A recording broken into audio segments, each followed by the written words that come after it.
it.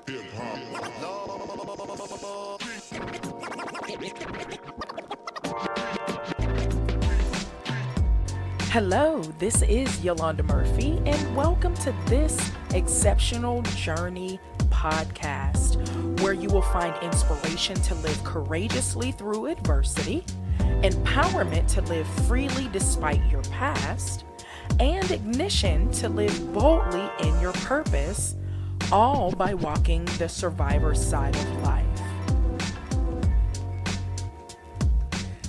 What is up, my good people? Yolanda Murphy here, and welcome to this Exceptional Journey podcast. If this is your first time, hello, hello, hello. Hey, hey, hey. Don't forget to subscribe so you don't miss a beat. And then if this is, your not your first rodeo, welcome back. Thank you so much for rocking with me. Today we have a very, very special topic that is near and dear to my heart. But before we jump into that, let me go ahead and mention social media because last podcast I almost forgot and I did it at the very end. But I am on Facebook and Instagram at This Exceptional Journey, and then on Twitter at TEJ, of course, which stands for This Exceptional Journey, and then podcast, so at TEJ Podcast.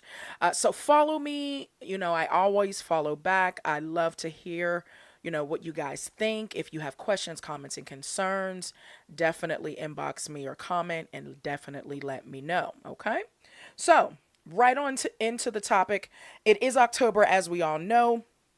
Probably as you've already listened, my last podcast was about Pinktober and kind of my discussion and topics on that. But I also touched on today actually being a 2-year cancerversary for me, and how, October already has a special place in my heart because of today. So if you don't know what a cancerversary is, really simple. It is a cancer anniversary. So somewhere along your journey with cancer, it is a milestone. For me, I think I have about maybe 2 or 3 cancerversaries, and everyone connotates them different. For me, the anniversaries or cancerversaries that I celebrate would be the day I was diagnosed, which was February 8th. And then this specific cancerversary was when I actually ended all of my active treatment, which was October 5th. You know, it does not feel like 2 years. And I don't know if that's a good or bad thing, but I've made it. And I'm grateful, of course. But what I wanted to do today is just discuss it, discuss from a survivor's perspective what it feels like to survive, to still be healthy, to still be strong, to still be living life to the best of your ability, and how you feel about it. Like I said, I was diagnosed February 8th, 2016. Literally all of 2016, well, majority of 2016, I was in the mental space of a cancer patient, which means I was in survivor mode even before I was told I no longer had cancer. I was determined to make it. I was determined to survive, and cancer was not going to beat me. So everything that I did in 2016 from diagnosis, well, actually from finding the lump, which happened in the end of January, I found it myself. And then, succession of appointments, everything was confirmed, biopsy, I'll get into all of that. But here I am. And I feel like there may be some men or women that are out there that may be at this point who may be saying, I was just diagnosed. What do I have to expect? Everybody's journey is different, of course. But what can I look forward to? Can you explain to me how you felt during that time? And I'll try my best to do so without rambling for 10,000 minutes. So the first thing I want to talk about, my life kind of before breast cancer. I was 36 when I was diagnosed. And my life before then, I had, to be honest, at the time, I had 3 jobs. I had my full-time job, and then I had 2 part-time jobs. One which I worked in the evenings during the week, Monday through Friday, and then the other part-time job I just worked Saturdays and Sundays, maybe about 6 or maybe 6.5 hours each day. So, needless to say, I was hustling. At the time, I had goals. And in order to reach those goals, I knew I needed a certain financial acumen, if you will. And I was hustling to make that happen. So, January 2016 comes, living regular life. I had just moved into my new place. And one night, I'm literally just laying. I hadn't even gotten my living room furniture was to be delivered the week after. And then I was still, I had other furniture, but it was still in my old place. So here I am on an air mattress, TV in my empty living room. I'm watching television, laying on a blown up air mattress. I'm sorry. And I'm just laying there. Ladies, we can attest when the night, when the night is over, when what? Your brassiere comes off, right? So there I am. I'm just laying and relaxing and watching television, drifting off to sleep. And somehow, some way, my hand kind of falls onto my chest and something doesn't feel right. Something feels hard. Something feels like it's protruding. I can't see it because my chest is big. So it's not necessarily that I saw it, but laying on my back, and ladies, we know, that's kind of when, everything kind of surfaces, and you can kind of see and feel everything. So that's what happened. And I found my lump. That was the end of January. Probably within the next week, I was already scheduled for a gynecological appointment for my annual like pap smear and all of that stuff. So I was like, wonderful. I mean, I already have my appointment. I'll see if she sees what I feel. And she did. She said, okay, well, we'll go ahead and get you a mammogram and then we'll go from there. So let's just say my appointment with her was on a Tuesday. By Wednesday, I had a mammogram. By the end of business day on Wednesday, I had a biopsy. By Thursday, I did. I'm sorry, but so by Wednesday, I had a mammogram, and then the text said the doctor also wants you to have an ultrasound. I said wonderful. By the time all of that took place, it was closing time. It was end of business day, so the doctor was like, "I'm going to be honest. This looks like cancer. It's not smooth, like it's just a cyst or just fluid. It has ridges and it looks like a tumor." So she said, I want you to get a biopsy done, but everyone is gone for the day. Can you come back tomorrow? I said, can I come back tomorrow? I will be here bright and early. What time do the doors open? So again, just generally speaking, let's say that was a Wednesday. By Thursday, I had a biopsy and then the wait. So by the time all of this was done, I found out on February 8th, which was a Monday, that it indeed was cancer. They had it tested. They were able to give me my grade. So I was stage 2B, invasive ductal carcinoma of the left breast. Next step, of course, was surgery. So probably the next 2 to 3 weeks of my life were nothing but doctor's appointments, as to be expected. Very first one was to my surgical oncologist, Dr. Diego. Hey, she was absolutely phenomenal. She walked me through everything, let me know what was going to happen, what to expect afterwards, and then kind of what my life may or may not look like further down the line. And from there, I went to the genetics department, had genetic testing done to see if I carried any genes that would have caused breast cancer at the age of 36. Once I had a slew of panels done, they came back and said, no, it was just your luck. I was like, oh, great. Wonderful. But and then after that was done, I also went to go see a fertility specialist because, again, 36. And at the time, unfortunately, just like now, I was single. I don't have children, not married. So, we wanted to look into options that if I wanted to have children in the future, what I would need to do, who I would need to contact. They, gave me all the tests and let me know what was going on in that region. So, lo and behold, I had my surgery March 11th. Maybe about 3 or 4 weeks of rest before I started chemo in April. And then I finished that. I had 4 rounds of Cytoxin and Taxotere, for those of you that want to know. And I finished chemo July 1st, 2016, another cancerversary that I'll never forget. And even then, I knew that my journey was at least 50% over because I already had surgery. Chemo was next. The last thing was radiation. Like I said, my life after diagnosis has been appointments after appointments after appointments.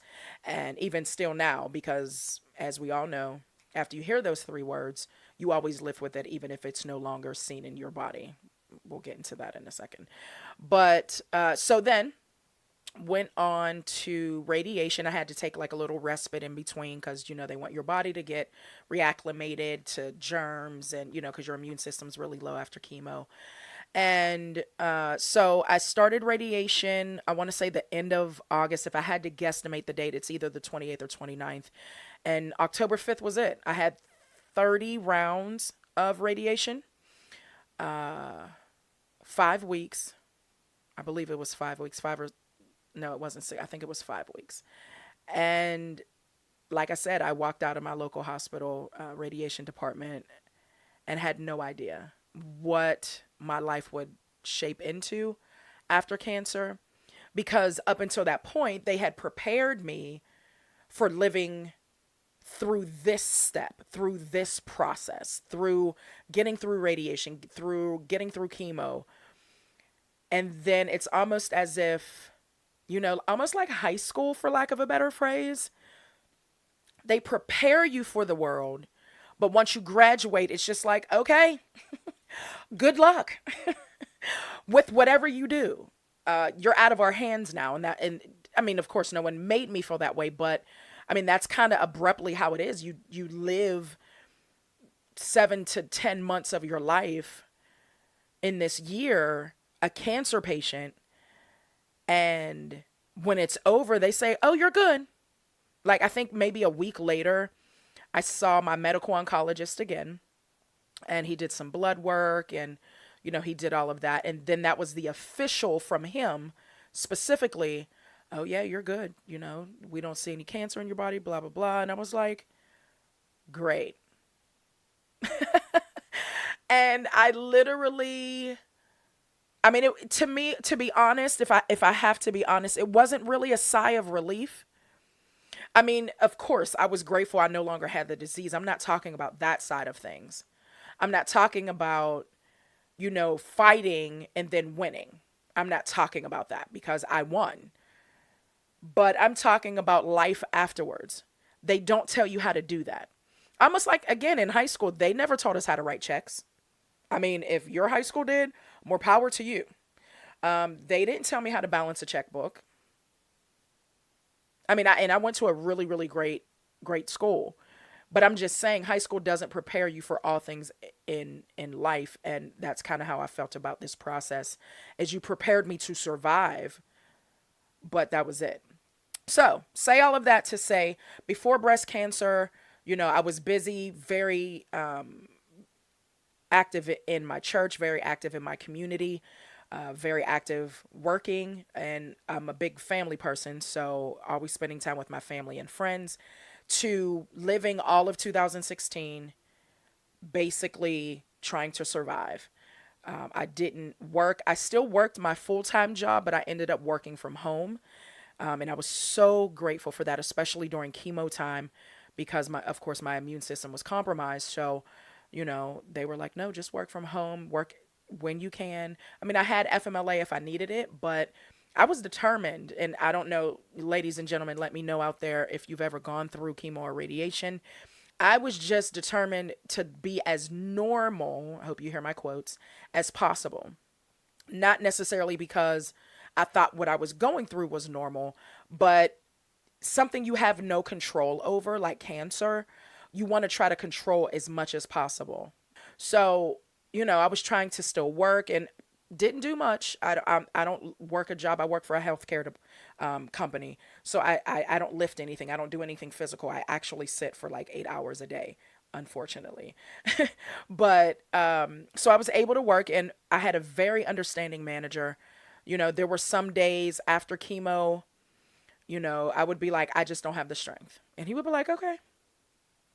There would be some days, like even a week or so later, because I had to wait 3 weeks in between each chemo treatment. And I would be like, I just don't have the energy I cannot keep my eyes open. I just have no energy. And to this day, my manager, I just celebrated working 5 years at this employer. And, my manager spoke of me and he said, she's stronger than I think she knows. And I'm grateful for that. I'm grateful that I was able to be a beacon, you know what I mean, to show the strength that I felt on the inside. So, all of that to say, here I am 2 years out after going through all of that. And remember, this is still living regular life. You know what I mean? I still have obligations. I still have bills, going through chemo, going through radiation. Life doesn't stop just because you get cancer. Life does not halt. Your bills don't say, oh, hey, no, don't pay me. No, you still have to do what you have to do. I was down to just working my full time job to the best of my ability. One job I just let go, the one I was working on the weekends, and then the other part time job basically said you have a job whenever you get back, whenever you're well and you can come back, and if you want to, you have a job. So I was grateful for that as well. But here I am again, 2 years out, and it's kind of surreal because if you would have asked me 2 years ago, would I be where I am? I would say no, if that makes sense. Because to be honest, when I walked out and finished radiation, I mean, I came back and worked, finished the rest of my work day because it was only like 20 minutes for radiation a day. Although I had to go Monday through Friday, it was only about 20 minutes to a half an hour a day. But I had no idea what I wanted to do. I knew I wanted to help. And kind of what prompted me to start this exceptional journey was I remember reading back in my old journal from 2016 last year, in 2017, just, reflecting and, looking where I've come from. And I remember on October 5th, as soon as I came back from radiation, I wrote in my journal about how I felt. And I would, of course, oh my goodness, today was the last day of radiation. I can't believe my journey with cancer has come to an end for this year, you know. But then spoke and said, I want to help. I just went through everything that I went through. And I feel like everything that I've learned along the way should not be kept just to myself. I feel like I need to help someone else. And literally, I mean, maybe mid last year, mid 2017, end of 2017, I came up with the idea to blog um, at thisexceptionaljourney.com. And then I was like, you know what? I think I need people to hear me. Literally, like I want people to hear my voice, say they know exactly where I'm coming from. And I was like, maybe a podcast. But it was so far fetched to me at the time that I really did not think that it would be possible for me to do a podcast. I'm thinking to myself, a podcast? Like, who does that? Like, where they do that at? But I mean, here we are, right? Like, episode 2, and here we are. So, I thought I would talk about a few things that I learned in these last 2 years.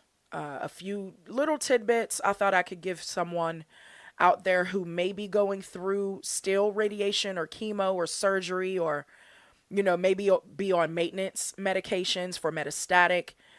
I was grateful enough to, along the way, be strong. And I'm grateful that I mustered up within me the strength because my family would have been affected.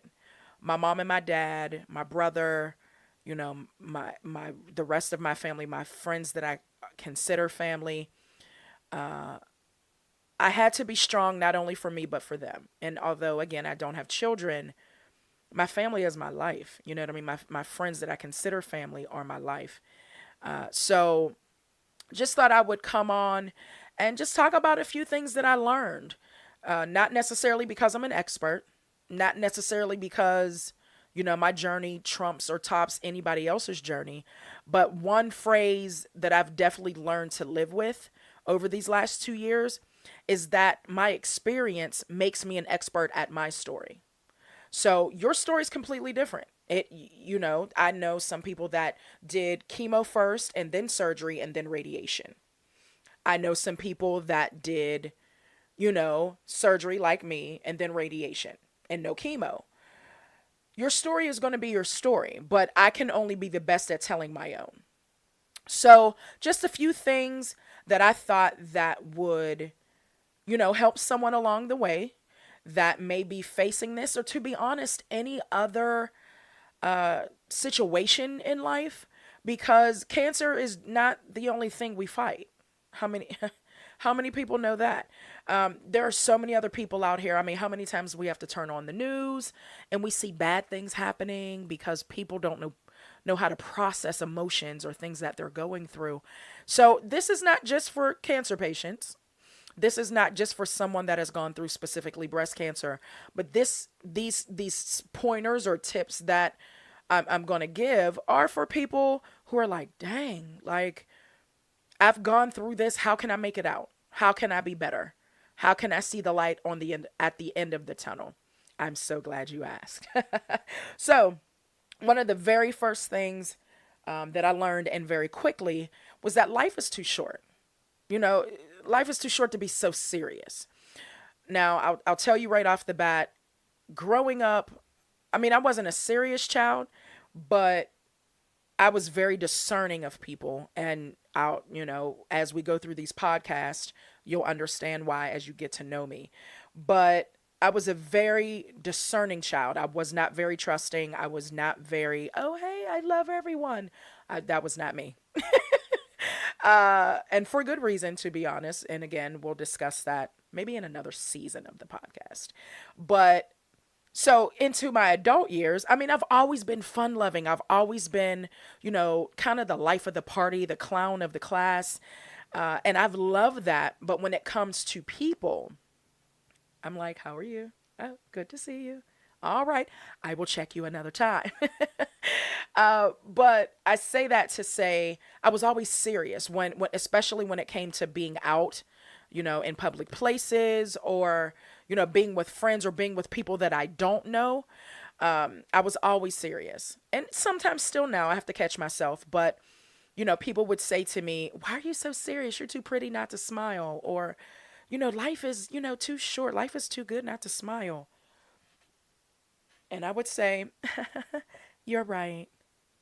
And keep it moving, to be honest. And one thing I learned very quickly, like very, very quickly with this cancer journey, is that life is too short. When you're in your 30s, mid 30s to be exact, and you find out you have cancer, when in your mind, cancer, up until that time, if you've listened to my previous podcast, you'll know up until my aunt was diagnosed 2 years before me, I didn't have anyone directly connected to me that was diagnosed with cancer. And when in your 30s, you hear you have a disease that has been taking people out for decades, you honestly think 50-50. I get a diagnosis, I have 50% chance of living, I have 50% chance of dying. And when you have to face that mortality in your 30s, when you're thinking you're just living your life and trying to get yourself together, it puts you in a completely different mindset. It puts you in a completely different mental space. And it made me realize, why aren't you smiling more? Why are you so serious all the time? But you know what that made me really do, though? It made me look inwardly. It made me think to myself, why? What is so bad or what is so horrible about life? Now, don't get me wrong, that when I see people walking around and cheesing and smiling all the time, I'm like, what's wrong? And not in a bad way, but I think there's a good balance. I think there should be a good balance. When you need to be serious, be serious. When you can be fun loving, absolutely. So again, one of the very first things that I've learned in these last 2 years was that life is too short. These last 2 years of my life, some of my close friends and family will attest. I've done some things I would have never imagined I would do, or places I would have never gone. In these last 2 years, I've gone to California twice. I've gone to Boston. I've gone to Denver. I've gone to, I already said California twice. Let's see. I mean, I've just gone to so many different places. I've gone kayaking. What? I've gone camping. I've done archery, axe throwing, axe like chopping down a tree axe. Like so many things that I just would have never opened myself up to do, I've done in these last 2 years because I realized why not? Why not? What am I going to lose by going to enjoy myself? What am I going to lose by going to a place that I've never gone? And don't get me wrong, I've always loved traveling, but I thought I had more time. And not that I don't. I'm not saying, that, I'm going to be gone anytime soon. But again, it changes your perspective of life. It changes you thinking, oh, I'm in my 30s. I have until 40, 50, 60, 70, 80 to do this and to do this. And tomorrow's not promised. And, you always hear that, but it's really not. So, number one thing that I learned for sure is life is too short and don't be so serious. Do new things. Travel to places you've always wanted to go to. Spend time with people that you love. All of those things are crucial because, again, life is just not promised. So, second thing that I found, again, really early in my walk with breast cancer was know who your tribe is. We all know what a tribe is, right? Like a tribe of people. That is your community. You have something in common. Usually it's something that you have in common, like you're a community of programmers, or you're a community of engineers, or you're a community of stay-at-home moms. Whatever your tribe is, find them. It was very unfortunate that I had to find out the hard way who was really in my corner going through cancer. And it took me probably about a year, to be honest. It took me about a year out from cancer to come to the realization that everyone can't handle your diagnosis. And I had to be okay with that. Going through it, I didn't understand it. Going through it, I thought I had friends that loved me. Going through it, I thought I had, people who I called family, brother, sister, aunt, uncle, daughter, son, people who I thought were in my corner. And the minute I give a diagnosis, they're nowhere to be found. Nowhere. I'm talking about not a call, not a text message, not an email, not a show up at your door, nothing. And I had to realize very quickly who was in my corner and had to let everyone else fall away. Was it easy? Absolutely not. It was very hurtful. But here I am 2 years later, some of those same people I've had conversations with over the last year and a half, maybe, that they explained to me, okay, this is the reason why I felt like I could not be there for you. This is the reason why I felt like I couldn't be as close to you as possible. And everyone has their own reason. But what I had to make sure is I had to be okay with it. Because I can't control anyone else's life. I can't control whether or not someone else is here for me. I can only control what I have control over. And again, was it hurtful? Yes. But I learned that I have to find my tribe. So what that means is find people who are just willing to do things for you. For me, a lot of those people came from my church. Don't get me wrong. I love my church family, but I go to a bigger church, so I don't know everyone. But people I've never known, or at least spoke to, I might have seen them in passing, but never really had personal conversation with, they were asking what I needed. Oh, do you need a meal? Oh, do you need someone to drive you to an appointment? That's your tribe. That is your tribe. Now, does that mean you need to be up close and personal and tell everyone all of your business? No. But what that means is you quickly find out who is in your corner. And then you have to learn how to be okay with that. Because at the end of the day, you want people that are going to be there who you can be yourself with, who you don't have to pretend. I remember one time during, my season with breast cancer, my hair fell out. Like maybe between 7 to 10 days after my first chemo. My hair is natural. It was natural then as well. I had a really, really big afro, and I had braids in my hair at the time. And when I went to go take my braids out, I really didn't have to take anything out because they were just falling out in my hand when my hair started falling out. And I was, of course, shocked. And over the course of that next week, more and more hair just kept falling out to the point where, like, I would try to take the hair that I had left and kind of slide it back into a ponytail. And some hair still had length. At the time, I think my hair was like shoulder length. But you could see so much of my scalp. It was sad. And one of the very first people that I let see me that way, of course, was my mom. I mean, she's my mom.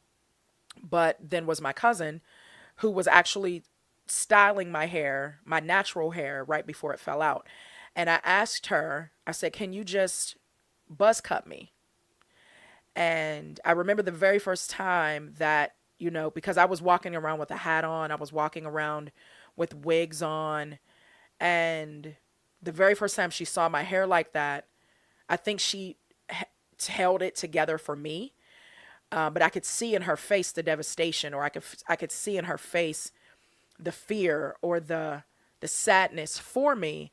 But I just sat in the chair and she buzzed me. That's my tribe.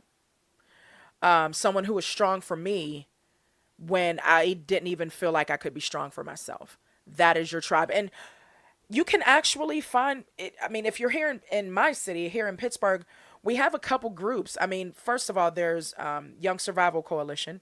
We have a meeting, every week. I'm sorry, every month. And then we have what's called the Cancer Caring Center, which is an organization that deals with all cancer, but then they have specifically a young adult cancer support group that I am a part of, that's led by an amazing, phenomenal woman by the name of Stephanie. Hey, Stephanie. She started this group because she herself was also a young adult cancer survivor and saw the need for us to get together. And to be honest, I don't know where I would be with this group. I don't know where I would be without this group. I joined this group in June of last year, and they're my family. They are absolutely my family. And you have to find in your city, in your hometown, who is your tribe. And unfortunately, everybody's family's not in their corner, and I get that. So you gotta, you don't have to go through this alone. You really don't. You really do not. So find your tribe. So the third thing that I learned is that you have to take care of you. Of course, when you're going through radiation, chemo, surgery, all of these things are medical, procedures. So of course you have to take care of yourself. You don't get sick or get germs. But I'm talking about on the other end. In these last 2 years, like I said, I've done things that I've never done, but taking care of yourself, or as we call self-care, looks different for everybody. It could be someone getting a facial. It could be someone getting a massage. It could be someone traveling by themselves for the first time and just being alone with themselves. It could be going on a retreat, a meditation retreat. It could be doing meditation. For everyone, it looks different, but it's crucial in this season, especially if you are married, especially if you do have children, or if you have family obligations, like if you, take care of your mom or dad or any other family member. You have to take care of you, because if not, you're going to find yourself tired and fatigued and wondering what is going on. Like, what is going on? And, cancer is an ugly beast. Cancer, it just doesn't care. It does not care. Race, creed, religion, sex, sexual orientation. It does not matter. It does not matter. But one thing we all have in common is that we want to fight to live, right? So you have to take care of yourself mentally, physically, emotionally, spiritually, even. You have to take time. If it's a half an hour, get proper rest. And again, I'm not saying these things because I'm an expert. I've just experienced it. Last year in February, specifically, again, I finished radiation, all of my active treatment, October 2016. February 2017, I decided to go back because I sing at my church. And I decided to go back to my obligations of singing with my church. And my church, as I said before, is it's on the larger side, and we have 4 services a weekend. Say all of that to say I went back and did all 4 services. Service is probably about an hour and a half long. So not long, long. But I also did some other stuff that weekend. I went to a birthday party. I went to a basketball game. From Friday to Sunday, I did tons of stuff. By Monday, I had a fever. By Tuesday, I had viral symptoms.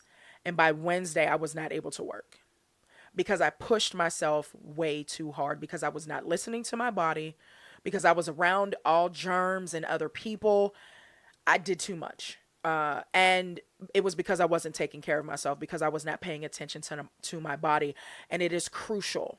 It is absolutely crucial that if you find your place, if you find yourself in that place, that you do that. Please take care of yourself. Self-care is crucial. And again, this is not just for cancer patients. This is not just for someone who's facing breast cancer. This is someone who, like myself, at the time before breast cancer, I was working 3 jobs, not doing anything for self-care, just running the wheel, the hamster wheel, not taking care of myself, not taking time for me. And I found myself in a bad place. So please take care of yourself. Self-care is crucial. And lastly, one of the things that I've learned and have been trying to implement to the best of my ability over these last maybe year or 2 years is helping others. It's very imperative to me that wherever you've come from, you help someone get to where you are from where you've been. And it doesn't necessarily mean, again, that you're an expert. It doesn't mean you're a therapist. It doesn't mean, that you have all the answers. But what it does mean is because you've made it. And I made it. Here I am 2 years out, still no evidence of the disease. But there are women every day being diagnosed.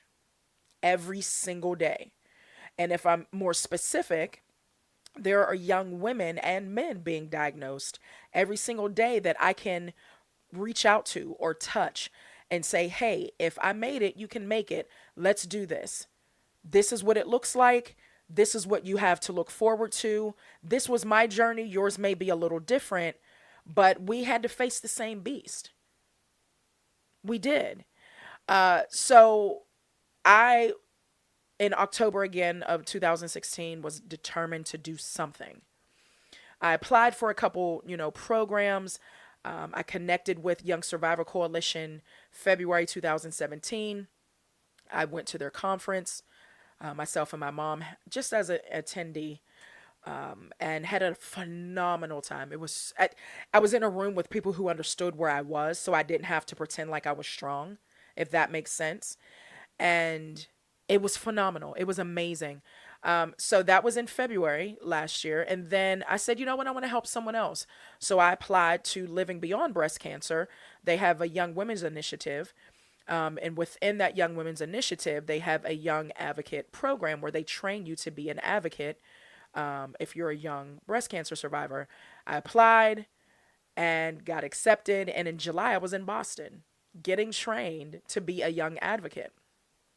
The list goes on and on. I won't tell you what all I've done over the last 2 years, but I say all of that to say I took where I came from and put it into action. October was over. I rested again in February. I went to the conference, was so energized, so pumped up to help somewhere, and to just kind of pull it full circle to today. I am actually a state leader for Pennsylvania for a Young Survival Coalition. So I get to even more volunteer and help young women in my state. I just got that position, uber excited, still, working out some things, but my goal is to help as many men and women as possible get through this disease. And again, that's where this Exceptional Journey podcast came in, because I felt like everyone doesn't read blogs, everyone doesn't watch YouTube, but there's a population of people that podcasts are their life. Why not reach out? Why not be a voice to those that feel like they don't have one? So here I am. Guys, that's all I have for today. I hope I, gave some very pertinent and important information. For all of the organizations that I've mentioned, I will definitely leave a link in the description so that you could connect with them. If you know of any, specifically any young men or women that are either dealing with this or post, cancer treatment or just diagnosed, Young Survivor Coalition is where it's at.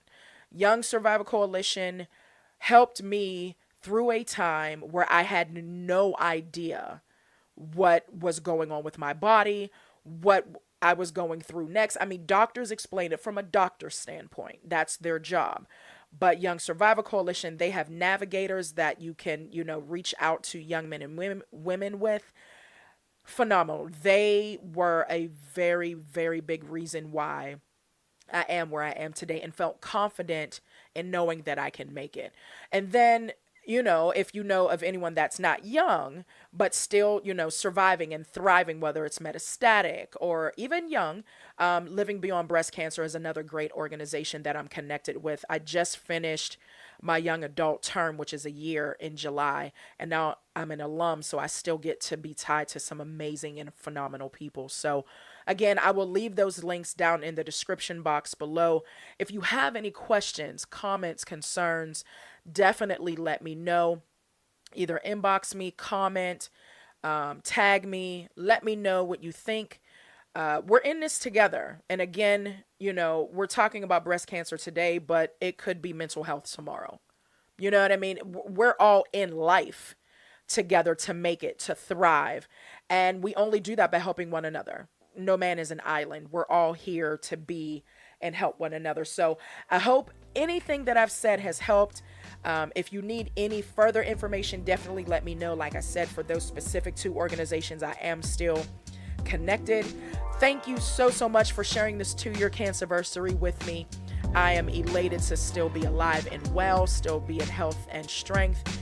And hopefully from here on out, this will be the beginning of some great, great things. So hit me up on social media, guys, and I'll talk to you soon.